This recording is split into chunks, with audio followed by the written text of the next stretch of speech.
Ryan! Welcome sa Real Talk series natin tungkol sa mga electrified vehicles.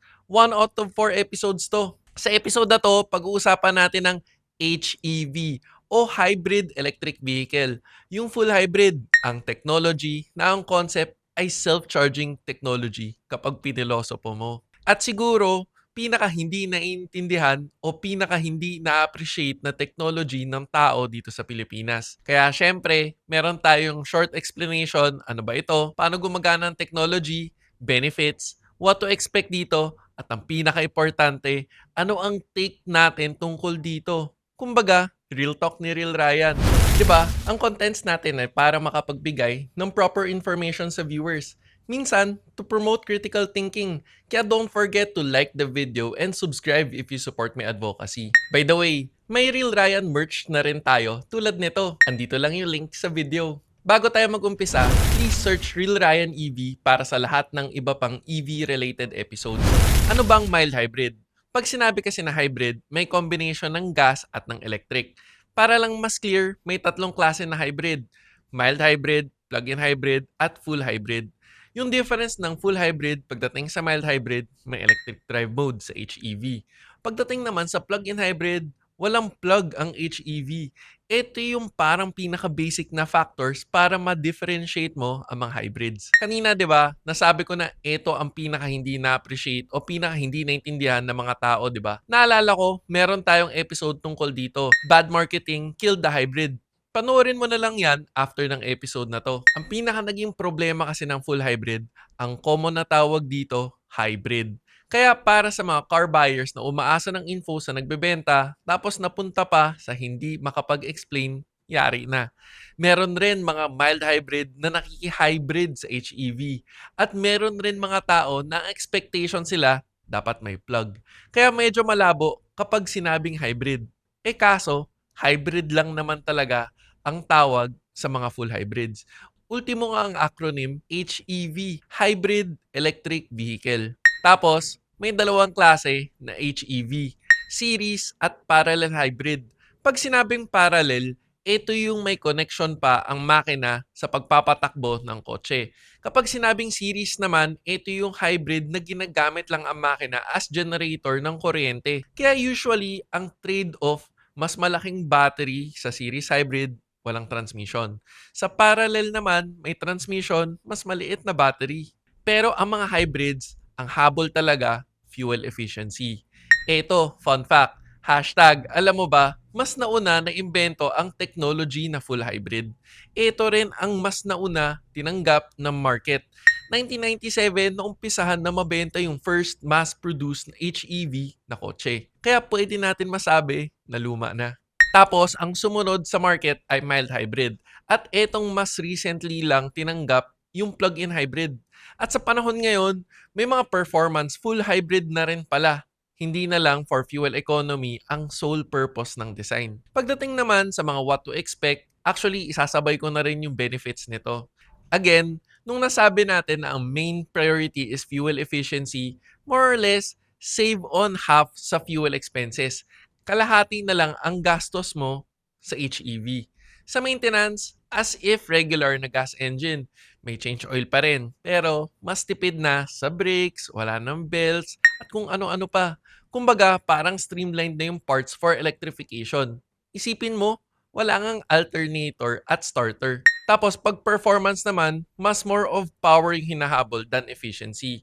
Pero para sa dalawa, mapa-efficiency or performance, please do expect na boring sila. Wala to ng mga SOC or state of charge settings, yung makakapagpili ka kung EV mode or HEV mode, or yung mga auto start stop button as an option. Parang hindi ka techie, wala kang choice. Pag upo mo ng isang HEV, siya na ang bahala. Kaya boring, para bang wala kang options. Pag nag-drive ka kasi ng HEV, automatic na. Automatic na lahat. Automatic na yung pagpili ng gas or electric. Automatic na rin yung tipid. Automatic na rin yung charge. Kaya self-charging. Lahat ng iba't ibang klaseng electrified na kotse o tinatawag na XEV, mapa-mild hybrid, full, plug-in hanggang BEV, lahat na to may regenerative braking. Pero dito mo lang talaga masasabi sa HEV na self-charging. kasi walang plug tulad ng BEV at ng PHEV. Wag na natin isama yung usapan ng mild hybrid kasi para bang sa liit ng ambag, parang wala naman itong na-charge. Kaya dito na tayo sa pinaka-inaabangan ng lahat, ang Real Talk ni Real Ryan.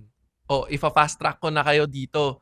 Dito sa HEV, sa panahon ngayon ang dami ng variations. Siyempre, bawat brand, iba-iba ang kanilang tech pagdating sa HEV. Meron ngang naka 3-speed ECVT, dual motor, at kung ano-ano pa.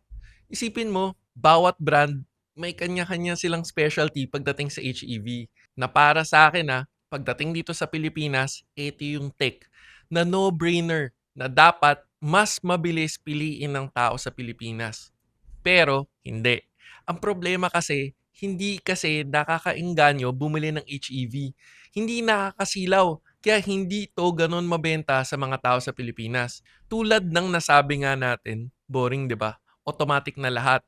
Parang ang feeling, napaka-basic. Feeling kasi ng mga tao dito sa Pilipinas kapag mas marami silang nagginagawa, mas maalam sila, mas magaling sila. Tulad nung binabasag ko ng mga mekaniko na magaling daw sa auto. Pero push push push start ang payo niya sa pag-start ng mga push start. Pero kung iisipin mo, ang ganitong thinking ay nagmumukhang ewan sa nakakaintindi talaga. Push start nga 'di ba? Isa lang ang push. 'Di ba? Mukhang ewan yung gusto pang pahirapan ng buhay. Kaya halatang hindi nakakaintindi. Anyways, ito, wala pa atang nakakapagsabi nito sa mga informative car channels. Etong info, galing talaga sa atin. Ikaw magsabi kung may sense ba to. Ang build ng HEV ang pinaka-pinag-isipan sa minimum use o pinaka-konting paggamit ng mineral sa paggawa ng battery o ng kotse as a whole. Nakagawa sila ng tunay na nakakasave ng gas effortlessly. Hindi siya pinilit. Hindi tulad ng iba dyan na sinalpak ng mas malaking battery, mas malaking fuel tank para lang masabi na longest range. Ang ending, hindi pala siya as fuel efficient as HEV pag hindi na-charge. At end of the day, andito lang tayo para magbigay ng tamang info tungkol sa kotse. Pera at desisyon pa rin yan ng future car owner. Eto, habol ko lang pala. Ang pinaka hindi sinasabi ng lahat o ayaw malaman ng iba tungkol sa HEV. Sa lahat ng electrified vehicles, pag ayaw mo na, ang HEV ang may pinakamagandang resale value. Bakit kaya? Gusto ko marinig ang opinion mo sa comment section. Kung nakakadagdag info tong episode na to sa'yo, please don't forget to like the video. At kung hindi ka pa nakasubscribe, baka naman para updated ka sa mga relevant car-related videos. Sana nakatulong. O teka, pag may nakalimutan man ako, comment down below. This is me, Real Ryan, bringing you real talk, real experiences, and real reviews. Don't forget to subscribe, like, and click the notification bell. Thank you for watching. Peace.